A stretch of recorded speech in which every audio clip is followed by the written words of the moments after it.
Bonsoir. Non, Baruch Hashem. Chaque réunion pour la Torah, pour la Kedusha, c'est extraordinaire. Alors c'est vrai que dans cette période où les enfants sont libres,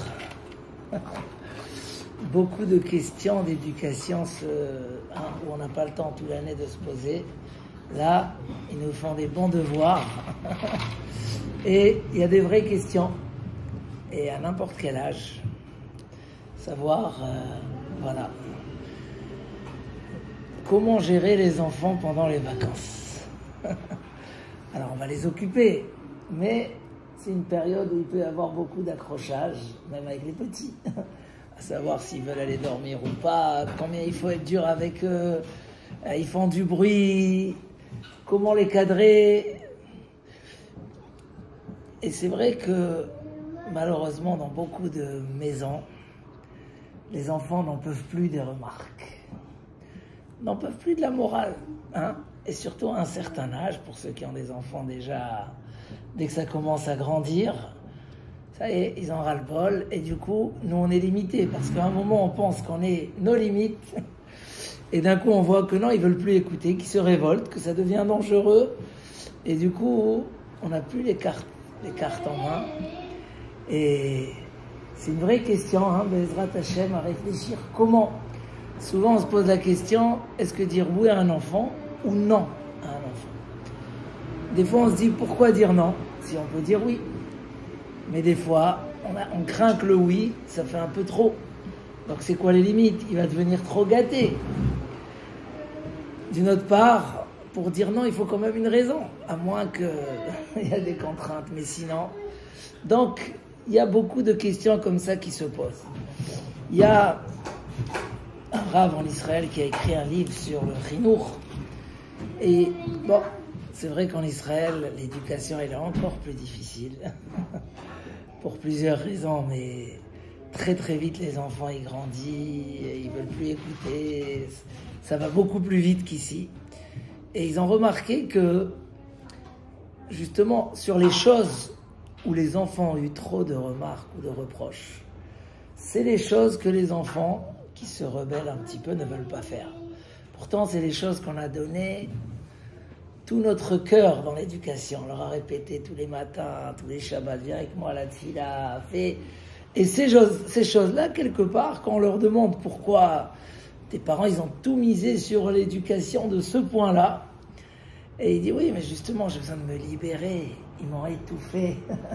Donc on a ici des parents qui ont voulu vraiment tout donner à leur enfant sur des points, sur des valeurs extraordinaires. Et au final, c'est ce qui a saoulé l'enfant. Et c'est ce qui a fait que quand il grandit et qu'il trouve qu'il peut se libérer de cette charge, alors c'était les points, alors que sur les autres points où c'était une éducation de la maison.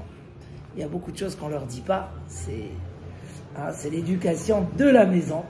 Sur ça, non, ils gardent... Il y a aussi un autre point. Donc on va toucher ces trois petits points. C'est la récompense et la punition avec les enfants. La récompense, c'est vrai que des fois on veut de nos enfants... Alors on va leur promettre une récompense. Et... l'exemple le plus simple, c'est quelqu'un qui veut que son fils il soit plus avancé. Donc il va lui dire, voilà, si tu étudies, alors prenons un exemple en Kodesh, tu fais une Mishnah, chaque Mishnah que tu fais, 1 euro. Et souvent ça arrive en... Est-ce que c'est bien ou c'est pas bien? Qu'est-ce qu'il va retenir à la fin? Est-ce qu'il va retenir que l'argent c'est important? Ou il va retenir que la Mishnah c'est important? C'est une vraie question. Il raconte là-bas qu'il y a quelqu'un qui a fait ça avec son fils, 1 shekel par Mishnah. C'est un bel exemple parce que c'est des choses...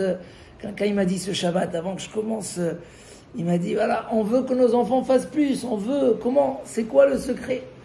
On essaye, mais eux, ils ne sont pas intéressés. Donc on va les intéresser comment? Avec des récompenses. Il raconte qu'un jour, il y a quelqu'un qui a fait ça avec son fils, et ils ont fait comme ça...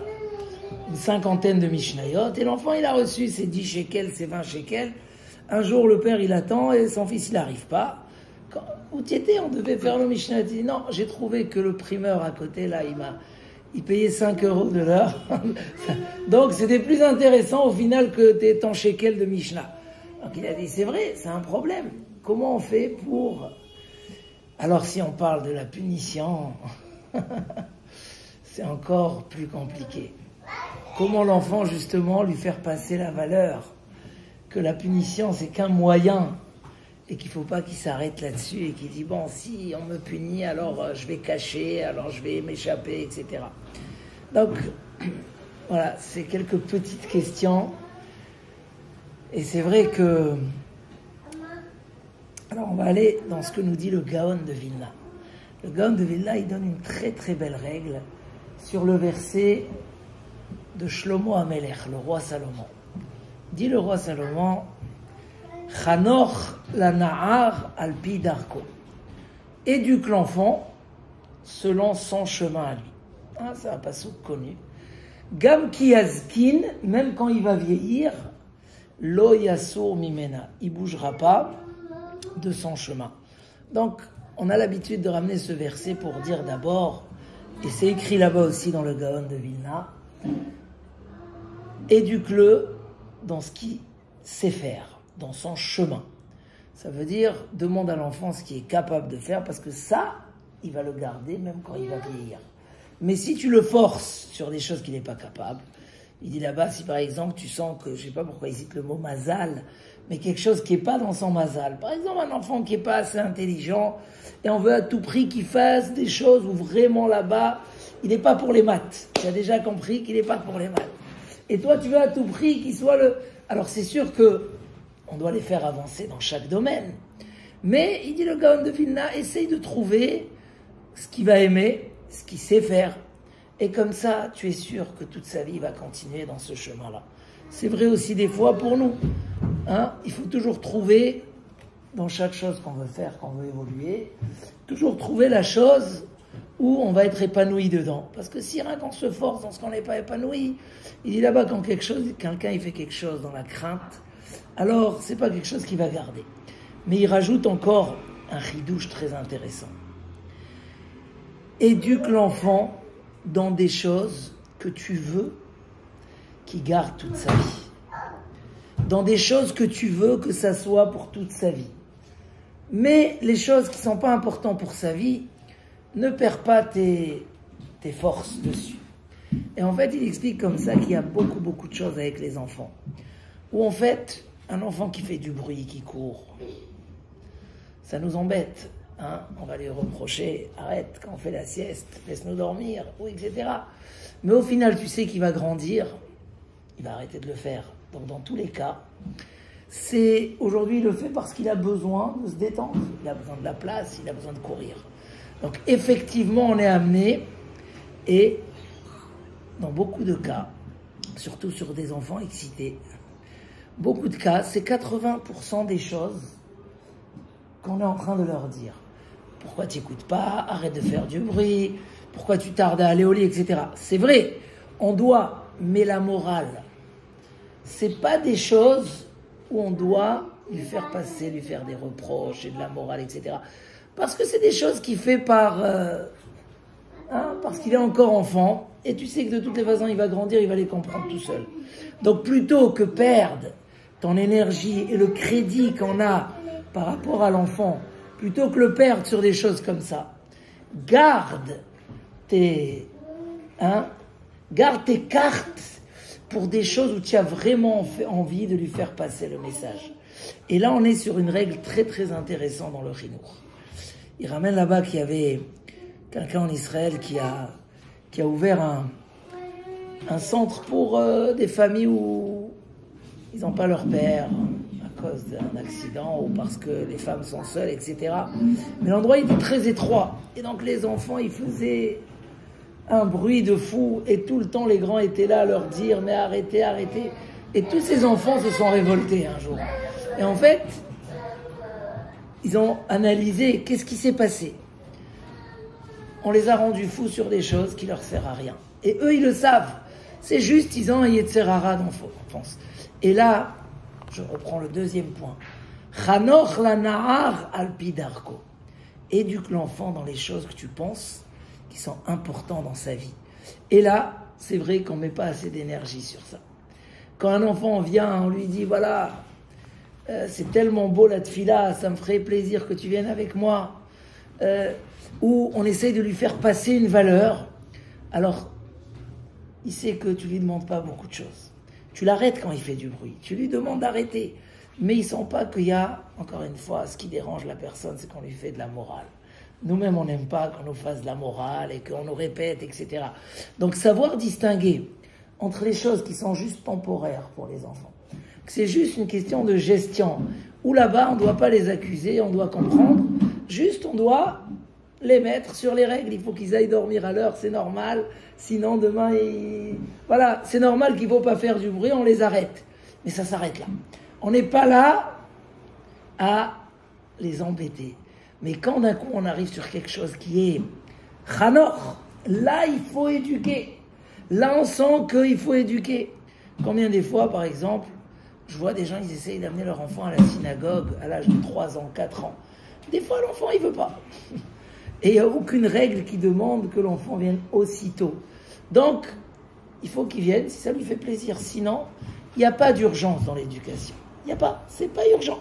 Parce que tu es en train d'éduquer quelque chose, le sens de l'éducation, c'est de l'orienter sur un chemin de vie. Et ça, chaque chose en son temps. Et chaque chose, comme dit le Gaon de Vilna, fais-le d'une manière où il va aimer. Moi, j'habite loin de la synagogue. Et c'est vrai que dire à mon fils de marcher avec moi, il a que 8 ans, marcher une demi-heure, aller une demi-heure, retour. Et au début, je voulais le faire parce que c'est notre rêve de voir l'enfant qui vient avec nous. Et à un moment, j'ai vu que c'était trop dur pour lui. Voilà. Et on a du mal. Non, c'est pas le moment. Peut-être que si on habitait en face, et en fait, lui faire aimer la chose. Et quand on lui fait aimer la chose, on lui dit, ah, j'attends le jour où tu es avec moi. Et c'est tellement beau. Et tout simplement, on fait passer une valeur. L'idée de chinour, c'est pas contrôler l'enfant, c'est de lui faire passer des valeurs. Alors, j'ai fait un petit chiour là-dessus à Seuda Shlichit, et dimanche matin, je vois quelqu'un avec son fils, de bonne heure, comme ça, alors que le Shabbat, il sort tard. Il m'a dit, ça a marché à la merveille. Il a un enfant extraordinaire. Bon, il est tout jeune, il a, je crois, 6 ans. Mais il essaie de lui demander des trucs, et l'enfant, il dit non, non, non, non. En fait, il n'est pas en âge encore pour écouter. Mais il a dit, je suis rentré à la maison, je lui ai dit, tu sais, demain, moi, je vais à la tefila, dimanche matin, si tu veux venir avec moi, avec plaisir. Et l'enfant, il a demandé d'aller. En fait, il n'y avait pas besoin de plus que ça. On n'était pas en train de lui faire rentrer quelque chose qui n'était pas à la taille. On ne lui met pas des chaussures qui sont plus grandes que son pied. Et ça, c'est notre chose. Ça permet d'abord de réduire les choses sur quoi on doit éduquer. Et dans les choses où on doit éduquer, on peut être concentré sur les choses où vraiment là-bas il faut faire toute la pédagogie pour lui faire entrer la chose be'ahava, par amour. Et c'est vrai que on a des trésors dans nos mains. Les enfants, c'est des trésors. Et combien de choses on n'a jamais pensé à leur inculquer, parce que combien on va faire? Combien? Les pauvres, ils ont une limite dans ce qu'ils peuvent. Mais si on va dans cet esprit de Chanor, que mon but, ce que je suis en train, toutes les autres choses, c'est que du cadre, et juste je dois le contrôler pour qu'il se comporte bien, mais j'ai pas... Donc tout le côté moral, tout le côté où j'ai envie de lui inculquer des valeurs, c'est là-bas où je mets toute la pédagogie, c'est là-bas où j'essaye de lui faire passer par amour, et là ça peut être extraordinaire. Maintenant, oui, on va utiliser des choses extérieures, parce que le Maïmonide écrit Leolam Yasok Adam Batorah ou Bamitzvot Shelo Lishma. L'homme doit faire la Torah et les mitzvot, même si c'est Shelo Lishma, c'est pas pour la bonne cause. Un homme il met de la tzedaka pour qu'il ait de la bracha, un homme il fait le maaser pour qu'il ait, un homme il va à la tfila pour que Hachem le bénisse. Oui, la Torah et les mitzvot, tu as le droit de les faire Shelo Lishma, chez Mitor Shelo Lishma Balishma. Parce que c'est quoi Mitor Shelo Lishma Balishma? Tu vas commencer comme ça et tu vas arriver. D'où on apprend ça, qu'il faut commencer à faire dans la vie, même si c'est pour des intérêts matériels. Des fois, les gens ils disent non, moi je ne peux pas faire par intérêt. Souvent dans la tzedaka, quand on dit aux gens, tu vas, il dit, ah, si je fais déjà, c'est pour la mitzvah. Mais non, nos chachamim ont dit, motive-toi dans n'importe quelle mitzvah. Que ce soit l'étude de la Torah, que ce soit là, motive-toi même que pour un intérêt. Car c'est grâce à ça que tu vas arriver. Sauf que rajoute Rav Chaim Ivalojin, et il dit comme ça, il faut que dès le début, quand tu fais chez l'Olishma, c'est dans l'intention de faire l'Ishma. C'est pas que tu réduis la Torah et la mitzvah pour tes intérêts. C'est que tu sais juste que tu n'es pas au niveau de faire direct que pour Dieu et pour l'intérêt spirituel. Donc, tu mets ça en tant que processus. Il dit c'est un petit peu comme une échelle. On ne peut pas monter directement dans le 5e. Il faut d'abord passer par le 1 et le 2 et après tu y arrives. Donc, sinon, ça serait même une méprise de la Torah. Comme ceux qui pensent que si je fais de la tzedaka pour la bonne santé de mes enfants, c'est... Oui, parce que tu prends une belle mitzvah et tu la matérialises, c'est pas beau. Mais si c'est dans l'esprit, pour qu'un jour on arrivera. Il y a même le Maïmonide, très connu. Maïmonide qui a fait beaucoup de bruit et que les Rishonim à l'époque n'étaient pas tous d'accord avec lui. Il a dit comme ça. Pourquoi Dieu nous a donné tellement de Torah et de mitzvot? Alors on le dit Shabbat matin, Ratza Akadosh Baruch Hu les Zakot et Israël. Akadosh Baruch Hu voulait faire mériter le peuple d'Israël. Les Fichach Irba Lahem Torah ou Mitzvot. C'est pour ça qu'il leur a donné beaucoup de Torah et de Mitzvot. Donc en fait, comme dit le Maharal de Prague, quand je donne beaucoup de devoirs, il y a aussi un risque que si l'enfant ne fait pas les devoirs, alors donc tu aimes l'enfant, tu lui donnes beaucoup, mais quand tu sais que l'enfant il est au niveau et qu'au contraire si tu lui donnes pas beaucoup il va s'ennuyer, alors c'est pas une punition le risque qui ne les fera pas. Au contraire, c'est une récompense de le mettre au niveau parce qu'il est capable.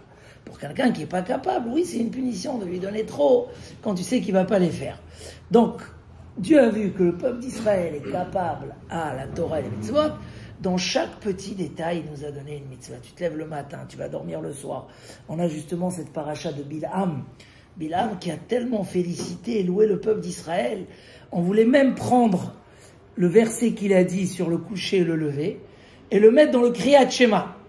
On voulait prendre le passou qui dit que Kara shachav ka'ari ou kelavi miyekimenu.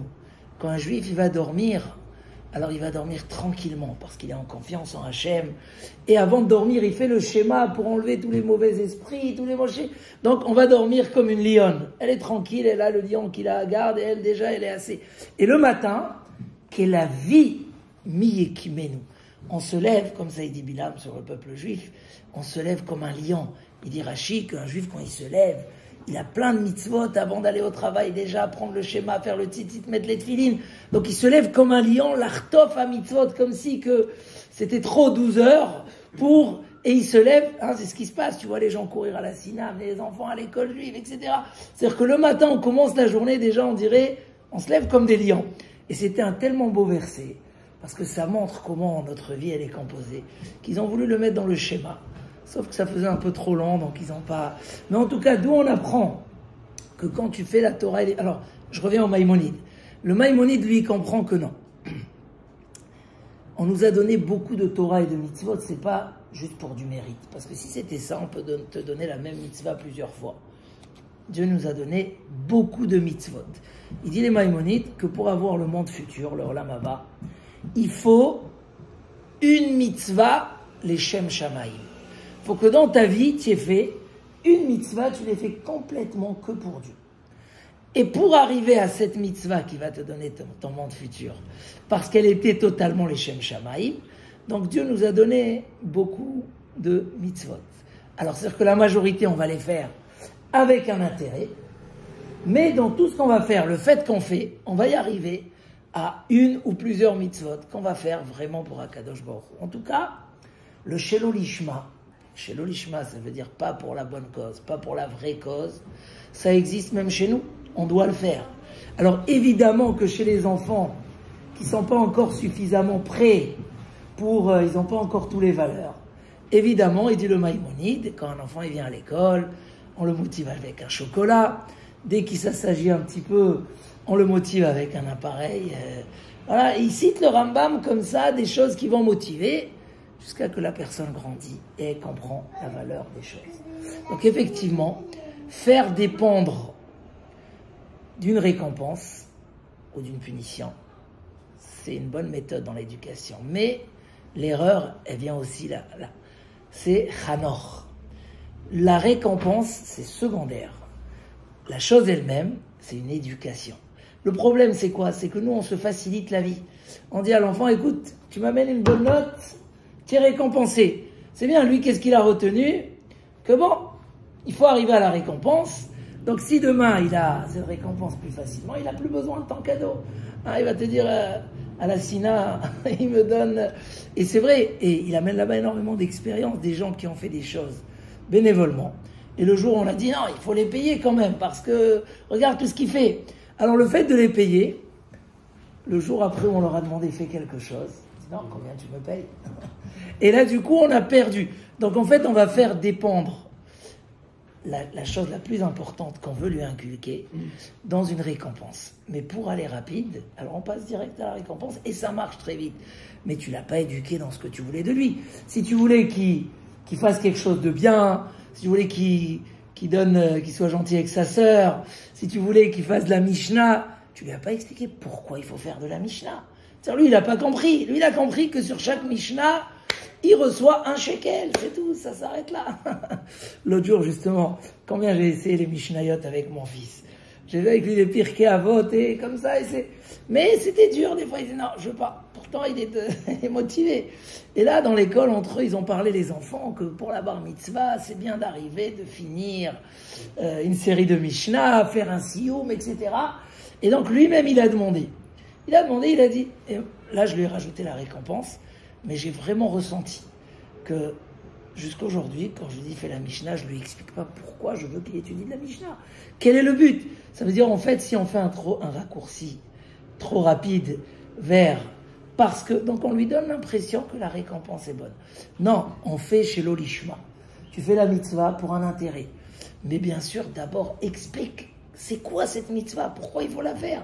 Celui qui vient et dit tu fais le maaser, demain tu gagnes 1 million. C'est très bien, mais en fait, tu as mis la mitzvah que pour... tu as peut-être réduit la dimension de cette mitzvah. Mais quand tu expliques c'est quoi la tzedaka, ou c'est quoi l'étude de la Torah, c'est quoi la bonheur, quel bonheur...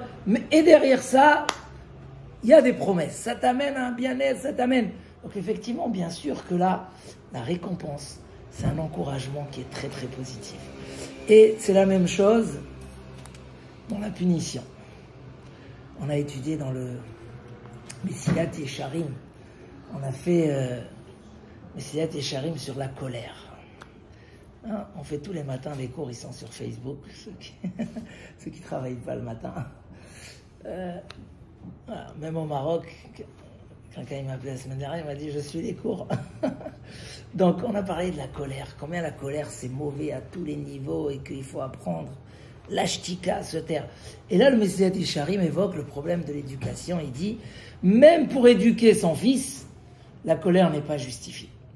Il faut que ça soit ka'as hapanim velo ka'as halev. La colère du visage et pas la colère du cœur. Donc c'est dur, parce que des fois, justement, on sent que l'enfant, il a fait une grosse bêtise, et c'est un peu par le fait qu'on est... Ce qui est vrai, que des fois, quand on n'est pas énervé, alors après, on ne fait pas ce qu'il faut faire. Si on n'a pas agi sur place, et c'est comme ça que des fois, un père il peut se relâcher de donner une fessée à son fils, alors que c'était un peu exagéré. Et c'est pas faux que quand on se refroidit, on n'est pas... Mais là, dans l'éducation, le but, c'est pas de lui donner la fessée, ou de le gronder, ou de le mettre au piquet, ou je sais pas quoi. C'est de lui transmettre que ce qu'il a fait, c'était une erreur. Donc au contraire, c'est pas grave que tu te refroidis. Si tu es dans la colère, lui, il retient que tu veux l'arrêter, le stopper par la colère. Ça s'arrête comme ça. On a vu un petit peu les émeutes qu'il y a eu, hein, où la France, elle a tremblé. Hein, tout le monde était choqué profondément. Mais le débat, c'était, il faut répondre au problème ou il faut envoyer la police qui stoppe. C'était un gros débat. Est-ce qu'il faut voir le malaise ou pas? Alors c'est vrai que quand il y a un abus, quand ça va trop loin, on ne peut pas attendre d'expliquer aux gens pourquoi c'est pas bien.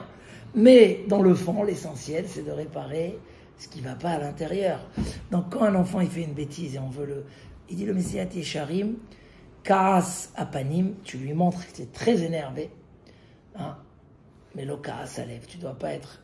Parce que la facilité, et c'est justement ça que dans l'échec des enfants qui ne réussissent pas, surtout dans certaines familles justement, bien dans les valeurs, c'est que pour nous c'est normal, l'enfant il doit suivre le chemin, et que s'il ne le suit pas, c'est tout de suite une catastrophe, donc on doit tout de suite aller... Oui, l'éducation. Le Maïmonide, il dit que faut le frapper avec un lacet. Un peu ce langage du Maïmonide, ça veut dire juste lui faire comprendre que tu es prêt à aller jusqu'à même le punir d'une certaine façon. Mais le chinour, mettre l'accent sur le chinour. D'abord, tu dois te rassurer qu'il a compris, qu'il voit c'est quoi le problème. Ou même s'il n'a pas compris, il y a le Naaseh Venishma. Il ne doit pas faire ça. Il doit comprendre que c'est ferme. Il ne doit pas faire ça. L'explication vient en deuxième étape. Parce qu'on ne peut pas être toujours en train d'expliquer aux enfants. C'est même une faiblesse. C'est que tu as besoin de te justifier pourquoi tu m'as interdit à faire cette chose-là. Non, d'abord le Naaseh, après le Nishma, pour revenir à un Naaseh stable. Ça veut dire, si tu veux, je t'explique d'abord que tu comprends que c'est très grave chez moi. Et là, je suis prêt à te freiner par de la colère, en te montrant que c'est très grave, etc. Mais toujours laisser la chose essentielle à sa place. C'est l'éducation. Justement, on est dans la paracha de... Matot Mas'eh, où les Bnei Gad et Bnei Reuven ont demandé à Moshe Rabbeinu, plutôt que rentrer en Israël, rester à travers le Jourdain et avoir des terres avec du pâturage, avec des herbes extraordinaires. Et Moshe Rabbeinu leur a dit, vous faites une erreur, pourquoi? Parce que vous laissez l'essentiel et vous prenez le secondaire. Vous avez fait le Tafel Ikar et le Ikar Tafel. Ça veut dire, on vous donne Eretz Israël, le plus beau cadeau au monde, et vous pensez maintenant à votre troupeau. Avec tous les bons calculs, c'est pas ça. Mais il leur a montré que c'est profond, qu'au moment où ils sont venus demander ces terres-là, ils ont dit on va faire des marécages, des barrières, des fermes pour notre troupeau et des maisons pour nos enfants et nos femmes. Il leur a dit quand on parle, qu'est-ce qu'on dit d'abord? La chose qui est plus importante, c'est elle qui sort en premier. Vous avez dit d'abord le troupeau. Ça veut dire c'est un tout petit réglage, mais qui montre que profondément, voilà, qu'est-ce qui te dérange quand ton fils en public, il a fait une bêtise, il a pris un verre, il a cassé? Est-ce que c'est les gens qui regardent? Est-ce que c'est le fait qu'il ne réfléchit pas? Voilà. Et quand on agit rapidement, évidemment, c'est tout de suite la partie extérieure que l'enfant il n'accepte pas, parce que lui il est jeune, il veut s'amuser. Et donc le Chanoch Lanahar Alpidarko, c'est leur donner les valeurs de la vie depuis le début. Si on met tout de côté, on sait que tout le reste c'est que du réglage. Et l'essentiel c'est la musique qui va sortir après. Tu ne peux pas t'investir toute la soirée sur le réglage et quand on a besoin de la musique, ça ne fonctionne pas. C'est la musique, c'est le chemin. Gam Kiyazkin, la chose que même quand il va vieillir. Donc tu peux faire dépendre. Il raconte qu'il y avait un jeu très cruel à l'époque dans les cirques des gitans qui faisaient les cirques. C'est qu'ils faisaient la danse de l'ours. Je ne sais pas si ça existe encore aujourd'hui. En fait, ils mettaient de la musique et les ours, ils dansaient. Mais ce n'est pas la musique qui les faisait danser. C'est que pour les éduquer à ça, ils les mettaient sur des plaques bouillantes. Et donc ils se mettaient à sauter. Et ils leur mettaient de la musique pour que eux, ils se disent, bon, quand il y a de la musique, il faut sauter. Mais en fait, c'était une souffrance énorme. Donc quand eux, on leur mettait la musique, alors ils commençaient à sauter. Mais ça n'avait rien à voir entre la musique et la danse. C'était juste pour eux. Donc ça, c'est une dépendance qui est fausse. C'est un exemple de quelque chose. Il va dire, ah, mon père, il me criait sur ça. Donc voilà, mais il sait pas, il n'a pas eu le chinour. On n'est pas obligé toujours de savoir le pourquoi. Parce que des fois, ce qui nous embête, c'est que l'enfant, il dit, oui, pourquoi il faut faire la tefila? Pourquoi? Et des fois, on n'a pas toutes les réponses. Hein, ça suffit qu'ils comprennent que chez le père, c'est très important. Que le père, il sent que ça lui donne beaucoup de bien. Que c'est très... Voilà. Ça aussi, c'est pour ça qu'on dit que avec l'enfant, il y a le Naaseh Venishma. On n'est pas obligé de tout expliquer. Quand un prof, il arrive devant ses élèves et il commence à d'abord dire, vous savez, je suis obligé, j'ai pas le choix, etc. Tout de suite, il voit qu'ils ont une marge, parce qu'au final, il leur impose pas. Donc c'est vrai que c'est bien que c'est l'explication, mais l'explication, elle vient en deuxième plan, et après qu'on a donné la valeur et l'importance des choses. Donc voilà, c'est un petit point qu'on peut encore beaucoup développer, mais juste pour éveiller l'attention déjà, c'est très important. Que chacun se dise, voilà ce que j'attends de mes enfants, est-ce que je prends le temps pour un petit peu, au moins leur montrer la profondeur, combien c'est important, et non pas cette colère qui vient naturellement, ou bien parce que voilà, ça me fait plaisir à moi. Non, si ça me fait plaisir à moi, c'est parce que je sais que c'est tant bien, et c'est des petites choses très fines, mais c'est le secret du chinour. Gam ki azkin, lo yasur mimena. Tu peux utiliser tous les moyens, la punition, la musique, la récompense, mais qui se trompe pas et qui croit que bon, voilà, finalement c'est l'argent qui est important, etc. C'était toujours une grande question. Est-ce que habituer les enfants à l'argent? Hein? Je ne sais pas si vous avez des... En tout cas, chez nous, oh là là, ils étaient contre. Les enfants, ils ne doivent pas penser à l'argent. Il ne faut pas les habituer à l'argent. C'est vrai. Parce que s'ils commencent trop tôt, après... Mais d'une autre part, beaucoup d'enfants, l'argent, ça les motive. Ça les motive. Moi, j'ai connu des gens, par exemple, les enfants, ils veulent vendre des trogim. Maintenant... Qu'est-ce qu'ils ont besoin d'argent? On leur donne tout ce qu'ils ont, c'est très bien. Mais d'une autre part, peut-être dans une période comme ça où il n'y a pas l'école, il va aller, il va bouger, il va commencer. C'est une vraie question de chinour. Et là aussi, voilà, ça dépend c'est quoi le but. Est-ce que le but, c'est qu'il gagne de l'argent, donc c'est peut-être pas le moment, ou le but, c'est qu'il prenne ses initiatives, il sait, si on sait bien mettre les choses en place, le Shelo Lishma, il reste à sa place. D'où on apprend dans la Torah que c'est important de faire, même si fait ça pour un intérêt. Souvent, les gens sont gênés. La Gemara a dit que quand Bilham et Balak, ils ont voulu maudire le peuple juif, alors ils ont fait 42 sacrifices à Dieu. Parce que Bilham, c'était le prophète des nations, et il voulait essayer d'influencer Dieu pour qu'il maudisse le peuple. Au final, il a fini que par le bénir, etc. Mais ils ont fait 42 sacrifices.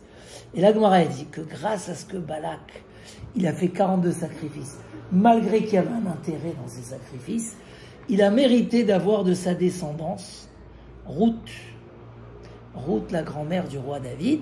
C'était une récompense parce que quand même au moment où il le faisait, voilà, il le faisait pour Dieu, etc. Donc il y a un grand débat sur ce qu'on a dit au début de ce cours, que si tu fais par intérêt, mais c'est dans l'intention de faire un jour sans intérêt. Il y a qui disent que Bilham, quand il a fait, c'était pour rester sans intérêt. Et ça aussi, c'était important. Mais c'est sûr que d'après tout le monde, l'idée, c'est de trouver la profondeur des choses. Alors, pour terminer un petit peu sur la période, un des sujets qu'on peut beaucoup donner à nos enfants, et c'est presque le sujet central de la Torah, c'est la Emouna, c'est la foi. Hein? Quoi plus beau que la foi, la Emouna, que tout vient du ciel. Gamzoule Tova. Dans la foi, dans la Emouna, il y a tout. Il y a la croyance en Dieu, il y a le fait de faire la Torah et les mitzvot, parce que ce qui est marqué dans le Sefer Torah, on l'a reçu directement de Dieu. Il y a dans ça de ne pas s'énerver dans la vie, accepter que même si des choses ne nous conviennent pas, Gamzoule Tova, c'est pour le bien, à tel point même, le Beth Amikdash a été détruit par la haine gratuite. Pourquoi on appelle ça la haine gratuite? Parce que quand quelqu'un il t'a fait quelque chose, il n'est qu'un envoyé de Dieu pour te faire cette chose-là. Le roi David, quand il s'est fait insulter par Shimi Ben Gera, mais des insultes d'un niveau incroyable, il a dit Hachem Amarlo Kalel et David. C'est Dieu qui lui a dit de me maudire. Effectivement, on n'en voit pas. Et dit la Gemara, on envoie les bonnes choses par les gens bien et les mauvaises par les gens mauvais. Donc effectivement, celui qui était envoyé pour te mépriser, te faire du mal, c'est quelqu'un de mauvais. Mais le fait que ça t'est arrivé, tout est mina shamayim. Donc pourquoi tu haïs ton prochain alors que ça vient du ciel? Donc la Emouna, c'est la chose la plus centrale. Quand le prophète Rabakouk, il a voulu résumer toute la Torah sur un pilier, un seul. Au début, le roi David, il est venu, il a donné 11 principes pour faire toute la Torah. Il y a un autre qui est venu, il a dit, c'est trop 11, on passe à 6. Et à la fin, Habakouk, il est venu, il a dit, 1. Vetzadik be'emunato ichi. Le tzadik vit par sa foi. La emuna, c'est quelque chose de très très important sur les enfants. Par rapport aux enfants, c'est tout l'avenir. Et malheureusement, des fois, même des familles très religieuses, l'enfant n'a eu aucune notion de emuna à la maison. Il n'a pas vu. Le Rav Simcha Zissel de Kelem, celui qu'on appelle le sabbat de Kelem, il disait qu'un enfant, il capte tout ce qui se passe autour de lui. Même quand les parents, ils parlent du mal d'une autre personne, etc., lui, il prend de ça un message. Donc, la emuna, c'est quand même quelque chose incontestable. Si un homme, il dit, oui, mais je comprends pas quand même pourquoi Dieu, il a fait ça, ou, bon, Dieu n'était pas sympathique avec moi, etc. Ces choses-là, finalement, c'est un manque de emuna. Et qu'est-ce qui peut nous garantir que nos enfants vont aller toujours dans le droit chemin, etc. C'est combien ils croient en Dieu, et combien ils croient en la Torah, et combien pour eux elle est importante. Et dans cette période-là, on est un peu en deuil sur la destruction du temple. Hein, c'est la période des 3 semaines, et c'est une période un peu comme ça, il n'y a plus de mariage, après la semaine prochaine on va et on n'écoute plus la musique, hein, ainsi de suite. Est-ce que quand Akadosh Baruch Hu nous envoie en galoute, est-ce que quand Akadosh Baruch Hu cache sa face, est-ce qu'il est toujours derrière tout ce qu'on fait? Est-ce qu'il nous surveille individuellement ou pas? Qu'est-ce que vous dites? Hein? On est en galoute, ça fait des années et des années, hein, malgré que aujourd'hui on peut monter en Eretz Israël, mais là-bas aussi c'est pas facile. Il y a la galoute, hein, surtout maintenant. On voit, il y a le débat sur comment va être gérée cette terre. Voilà, là, il y a même une haine entre frères qu'on espère qu'elle va se... Mais le pays, il est... Donc, on est en galoute. Combien Akadosh Baruch Hu est présent avec nous dans cette galoute? Qu'est-ce que vous dites? Alors, c'est marqué que Tisha B'Av, il a été appelé Moed, une fête. Pourquoi une fête? Parce que Dieu, plutôt que mettre sa colère sur le peuple d'Israël, il a mis sur les pierres et les murs. Ça veut dire que plutôt que garder sa maison, le Beth Amikdash, et alors il a détruit le Beth Amikdash et avec ça il a réduit la gravité. Shafar Hamato ala etzim ve ala avanim. Il a mis sa colère. Dit le Midrash que quand les ennemis sont rentrés au Beth Amikdash, ils ont vu que les Krouvim, les chérubins, étaient enlacés l'un avec l'autre. Pourtant, enlacés, c'était quand Dieu aimait le peuple d'Israël. Quand un père, il envoie son fils à l'étranger, il n'y a pas un plus grand moment d'amour. C'est-à-dire quand Akadosh Baruch Hu, il a détruit, il nous a mis dans cette galoute, c'est justement pour nous sauver. À l'éternité. Et donc, c'était le plus grand moment d'amour avec le peuple. C'est dans ces moments, le Tisha B'Av lui-même, il s'appelle Moed. Nous, chez nous à la maison, il y avait un minhag qui vient de ma grand-mère, qui est d'origine turque, d'un côté, de nettoyer la maison à la fin de Tisha B'Av. Il y a comme ça ce minhag dans beaucoup d'endroits, pour dire, ça y est, maintenant, c'est la Géoula. Ça veut dire, on est encore en plein Tisha B'Av. Mais, comme il dit le Nachmanide, Dieu, quand il nous a envoyés en galoute, il nous a promis qu'il est toujours avec nous et qu'il ne va jamais nous lâcher. Et il dit, des fois, on voit même que le peuple d'Israël réussit mieux en galoute que quand il était en Eretz Israël. Parce que la présence divine est toujours là, un très très haut niveau. Et il le promet dans le Chumash Dvarim, « Vegam biotam be'eretz oivehem » même quand ils vont être dans la terre de leurs ennemis, lo me'astim, velo ge'altim, jamais je vais vous éloigner, jamais je veux me dégoûter de vous. Je serai toujours proche avec vous. Donc, un Ben Israël, il vit avec la Emouna, que Akadosh Baruch Hu le surveille, une surveillance individuelle, qu'il aime. Et tout à l'heure, j'ai fait un cours et je leur ai posé la question. Est-ce que on peut demander des petites choses à Dieu? Est-ce que quand on a besoin de quelque chose de petit, Donne un exemple, je sais pas. Tu veux acheter un article, tu sais pas s'il va rester pour toi, ou tu as besoin d'une place de stationnement, ou tu veux juste que tu arrives à l'heure chez... Est-ce qu'on peut prier à Dieu sur chaque chose? Ou bien, comme ils m'ont dit, la majorité de ceux qui étaient là, ils ont dit, non, il faut pas déranger Dieu, on va pas le déranger pour une petite bêtise comme ça. Hein? Qu'est-ce que vous dites, nous? On vit avec la Emouna. Akadosh Baruch Hu, son plus grand désir, c'est qu'on lui demande, c'est qu'on prie, c'est qu'on se retourne envers lui. C'est marqué que la manne, on l'a donnée au Bnei Israël tous les jours. Pourquoi? Pour pas qu'ils aient déjà dans leur poche ce qu'il fallait et qu'ils oublient de prier à Akadosh Baruch Hu. La tfila, la Emouna, c'est quelque chose qu'on vit avec dans chaque seconde. Et au contraire, Dieu, il est heureux quand son fils se retourne envers lui et il lui demande. Et la règle, elle est, Afilou be'astara, même dans les moments de la plus grande obscurité, même dans les moments où Dieu il se cache, Ani Omed, Akadosh Baruch Hu, il dit, moi je suis là, je suis derrière. Donc Tzadik be'emunato yichye. Un des éléments les plus importants dans le Chinour, c'est ces moments-là. C'est, voilà, apprendre aux enfants ce message. Toujours on leur raconte, il y a des histoires pour les enfants, l'histoire de Nahum Ish Gamzu, cet homme-là qui est parti pour le roi et qu'ils lui ont volé les diamants et ils lui ont mis à la place du sable et il est arrivé, on voulait le tuer, il a dit non, Gamzu Letova, et au final tout s'est renversé. Le message, voilà, puisqu'on a parlé que l'éducation c'est d'éduquer, c'est pas de contrôler, c'est d'orienter. Ça suffit pas de tenir le volant, il faut mettre une direction. Il faut savoir où on va. Si on parle d'éducation, il y a des choses qui sont fondamentales. Et quand il s'agit de Emouna, le Maïmonide lui-même écrit la chose la plus chère à mes yeux, dans tout ce que, quand j'écris, il a écrit des livres, le Maïmonide, Mishneh Torah, le Rambam, Moreh Nevuchim, le Code des Égards. Il dit la chose la plus chère à mes yeux quand j'écris ou quand je parle, c'est la Emouna, c'est la foi en Akadosh Baruch Hu.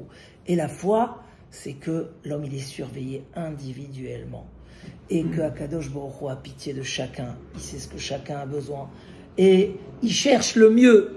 Si il y a quelque chose qui bloque et qui ne vient pas, c'est certainement que nous on bloque, c'est pas Akadosh Baruch Hu. Dieu est rempli de bonté, Mechok Atov Le'etiv. La loi du bien, c'est de faire du bien. Pourquoi Dieu a créé le monde? Parce que il a voulu faire du bien et ça reste comme ça. Et le Chovot Alvavot ramène tous les versets du Teilim qui nous apprennent une chose. Sha'akadosh Baruch Hu merachem ala Adam yoter mikol merachem.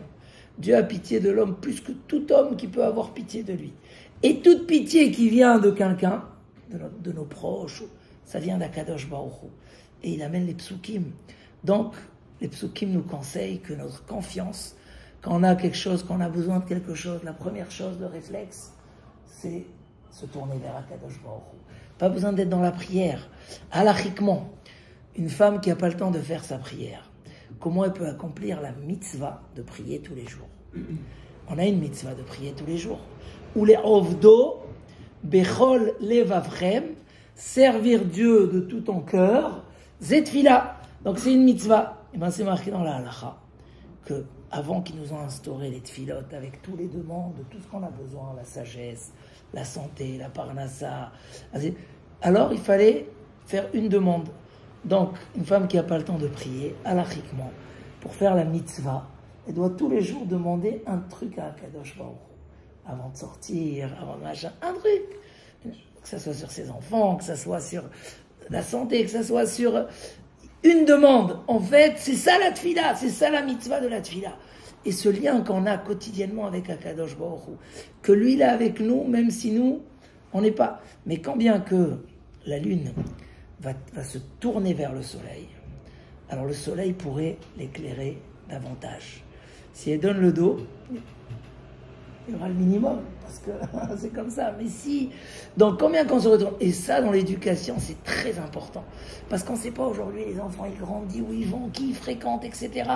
Et il y a une chose qui bouge jamais, c'est tzadik be'emunato yichye, leur donner la emuna, la confiance en Akadosh Baruch Hu. Et c'est la chose, on va dire, où je vais penser le moins à parler à mes enfants de ça. Parce que ils respirent ça à la maison, on a la Emouna. Mais justement, de même que pour nous, la Emouna dans le cœur, ça suffit pas. Il faut de l'action. Hein, la Torah ne s'est jamais contentée du cœur. Ça suffit pas. Un homme, il vit une vie, et s'il met pas avec l'action, avec son corps, il met pas des mitzvot, alors il s'éloigne de Dieu automatiquement. Donc la même chose dans l'éducation des enfants, une transmission. Et ces valeurs qui sont les valeurs très simples chez nous, alors peut-être qu'il faut aller étudier des fois, parce qu'il faut savoir quoi leur dire. Effectivement, c'est voilà, bon, Hachem, grâce à David, et voilà, on a des cours, mais effectivement, il faut transmettre, il faut... c'est valable aussi dans le Shalom Bayit. Dans le Shalom Bayit, quand une femme, elle laisse son mari aller 3 heures à la synagogue, et il revient, et comme si qu'il n'y a rien eu, elle ne sait pas ce qui s'est passé là-bas, etc., elle peut très vite sentir que, voilà, on la laisse tout seul et on s'en va. Parce que je ne sais pas pourquoi tu es parti, je sais que tu es parti prier, mais tu n'as pas partagé avec moi. J'ai quelqu'un qui venait prier chez moi le vendredi soir, on fait un minyan à la maison. Et un jour, il me dit que chaque fois, il disait à son ami, comme ça j'ai écouté, que chaque fois quand il rentre le vendredi soir, sa femme lui fait un scandale sur le fait qu'il est parti à la synagogue. Alors, je me suis mêlé un petit peu, je lui ai dit, mais pourquoi? Elle veut pas que tu vas à la synagogue. Je connais, sa femme, c'est des quêtes. Il m'a dit, non, c'est comme ça, le vendredi soir, l'angoisse, on arrête de travailler, on est seul. Et je lui ai dit, moi, je crois que si tu la faisais partager de ce que tu vis ici, hein, que tu as prié, que tu as écouté un Dvar Torah, que grâce à elle ou pas grâce à elle, peu importe, mais tu verras qu'elle sera... Il m'a dit, non, ma femme, c'est une Tunisienne. et quand elle veut pas quelque chose, elle veut pas...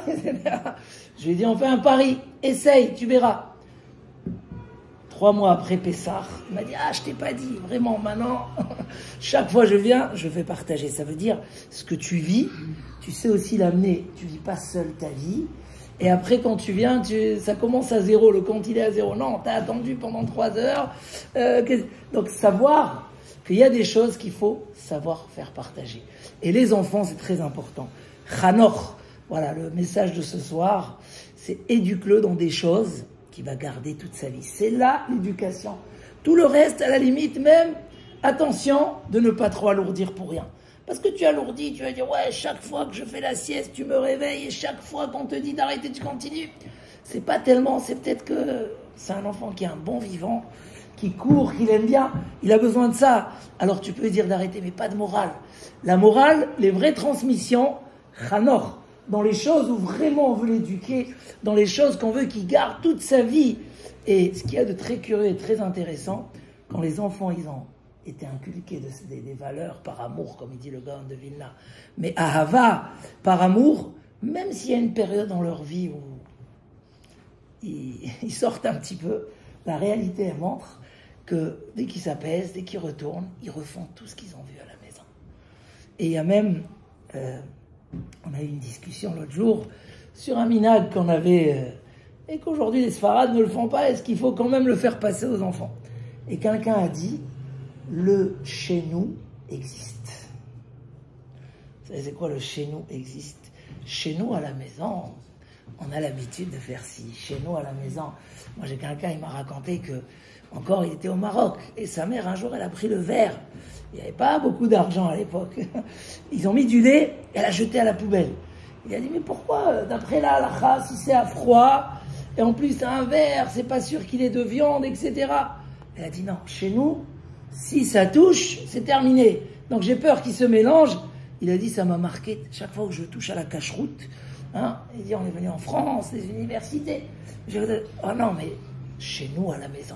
Ça veut dire on peut faire passer des vraies valeurs. Dans chaque famille on a des valeurs que c'est le chez nous, le chez nous. Et ça donne à un enfant quand même. Il n'y a pas rien que ce que tout le monde fait. On a nos valeurs. Ça aussi c'est une partie de Chanor. Demain tu dis ouais mais tu te comportes devant ta grand-mère comme ça, tu sais pas que chez nous. Il dit mais tu m'as jamais dit en fait. Moi d'où je sais parce que tu l'as dans ta tête. Ça veut dire savoir transmettre aux enfants et savoir qu'un diamant, quand on le fait, on le frotte bien, on lui redonne son éclat. quand on leur donne ces vrais messages, on peut faire des choses extraordinaires.